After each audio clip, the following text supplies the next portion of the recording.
Alright, in this video I'm going to cover 5 basic tips for iPad beginners. This is the home screen that you're looking at. First, in the upper left hand corner it says your Wi-Fi signal. In the top center, the time. On the top right, the little lightning bolt on the battery means it is charging right now. The iPad has space for about 20 apps on the home screen, including the apps in what they call the bottom tray. That's a quick look at the home screen. Now on to the basic tips. Tip number 1, take a snapshot. Taking a snapshot is one of the most common things that you'll find yourself doing with your iPad. Imagine you have done a search and you want to keep the results of the search.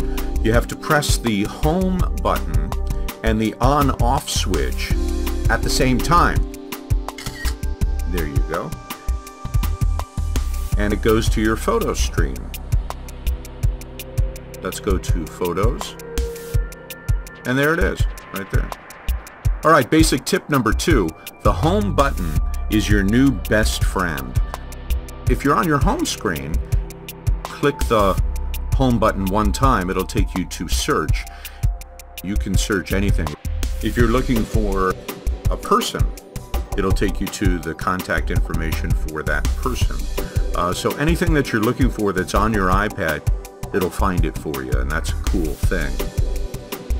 So if you press the home button once, it'll take you to your search function. Now if you have an application that's open and you want to switch to another application, if you press the home button twice, 1, 2, there at the bottom you've got a row of apps that you can switch to very quickly. Let's take a look at Mail. To go back, double click again the home button and you can go back there.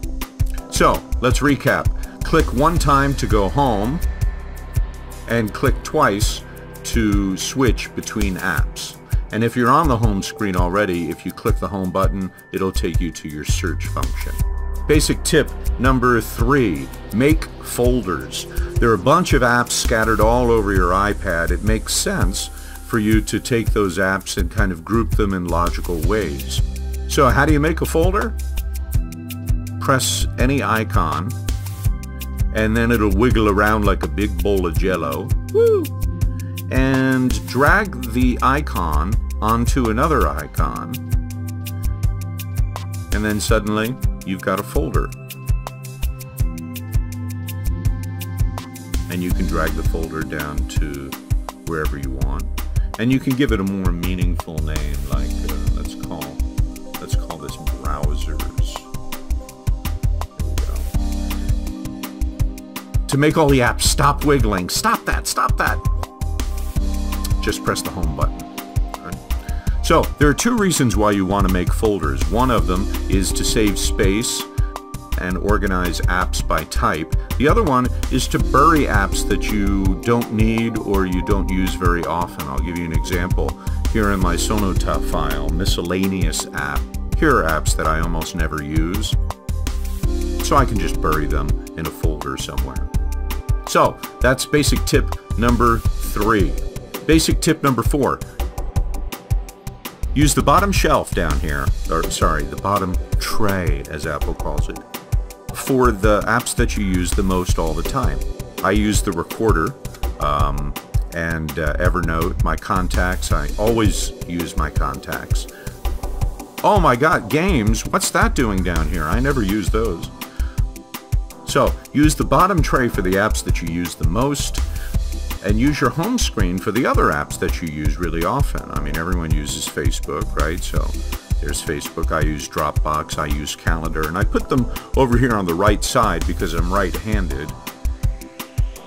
So that's basic tip number 4. Last tip, really very important. Put your name and your telephone number and maybe your email address somewhere on your iPad. For the iPad in the Classroom, I'm Tom Kenny. Thanks for watching.